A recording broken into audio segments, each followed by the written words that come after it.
You wouldn't imagine just how easy it is for germs to travel. Now, making a salad is easy, but what you normally don't see at home are germs. Now, let's just say that this blue cooking dye represents germs that would be left behind on your cook prep surfaces. It rained hard. This basement was filled with 5 feet of water and floating manure just inches from this breaker box. Here are some of what we've seen lying around. This is, part of somebody's home. There are nails sticking out. It's very dangerous. There's yellow tape out in this community. Officials say this culvert, just 15 inches in diameter, proved no easy getaway. Inside, mud, concrete, and other fill material made it even smaller in some places. While a lot of people might think this is adequate shelter, a dog might be able to get into this structure, but they still would be exposed to the elements. Imagine yourself in this field for 2 days. No food, no water, and no gas. And in your mind, you're in the middle of nowhere. Oh my gosh, they're telling me they want you to dance. There's that music going. Are we gonna bust a groove? Come on, Mayor. Let's No.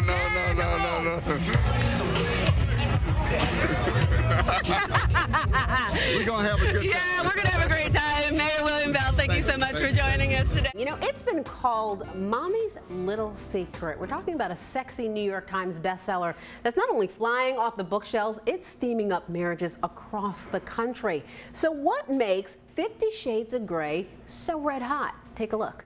The Birmingham-based department store chain has fired some of its top officers. Saks Incorporated says that the move came after an investigation into improper collections of markdown allowances.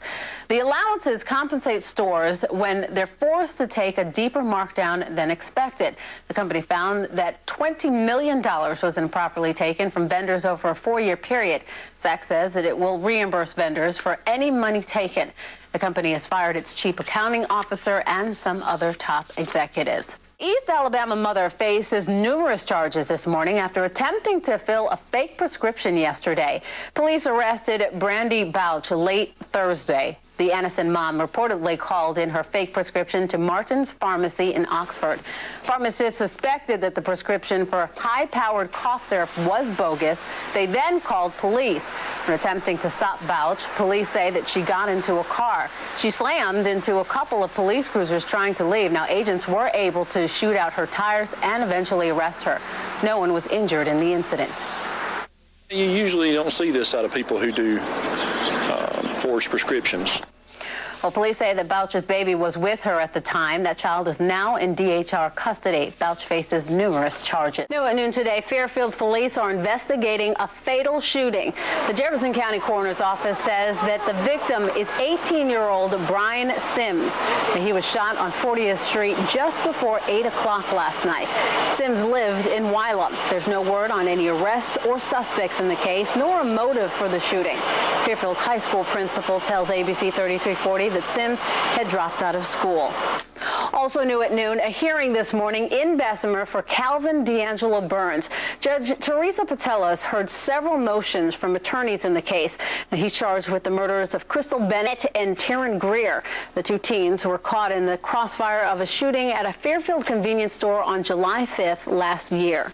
And welcome back to Talk of Alabama. Okay, so we're outside right now, outside of the studios, because we want to talk about a really important event that's coming up here in the Magic City, and it's to raise awareness because millions of women and children go without proper water and, drinkable water every single day. And I've got Spencer Sutton with me today, and you are with the group Neverthirst. That's correct. Thank you so much for joining us. Thanks for having us. Okay, so tell us about Neverthirst. What do you guys do exactly? Okay, Neverthirst, we partner with local churches in Africa and Asia to provide communities with access to clean water. Okay. So right now, today, there's about 1 billion people on the planet that don't have access to the same kind of water that you and I drink. That's incredible. Yeah. That's incredible. And many people die every year because of this, correct? That's right. Actually, about almost 4 million people will die every year. And to break that down, kids, little children 5 years and under, about 4,000 every single day die from simple, preventable waterborne diseases. Okay, so you guys have an event that's coming up which will allow somebody to essentially walk in the shoes of, you know, a woman or a child that has to go searching for water, right? Tell us about that. So what we've done is we've created this water walk. Yeah. And we want to give people the experience to grab a jerry can that's filled with dirty water. Okay, and here's the thing. These cans are 40 pounds. That's 5 gallons of water. 5 gallons, 40 pounds each. And actually, I'm going to do this. So while you explain, I'm going to do this. So we created this water walk so people could get a sense of what it's like to walk in Africa. And the amazing thing is that women and children every single day will walk for miles to collect dirty water. So it's really difficult in heels, but most of the time they're barefooted. But this is insane. It's incredibly heavy. Wow. And difficult. And because of this, these women bring this water back to their families. It's dirty. Children get sick. They get diarrhea, and they have no way of taking care of themselves. And so most of the kids die from dehydration. Wow. So what can people do? What can they do? We want people to come to the event, which is next Thursday, October 13th. It's at 6 p.m. at Ted's Garage in Birmingham, and we want them to come buy a ticket at the door, or you can go online at neverthirstwater.org and buy a ticket.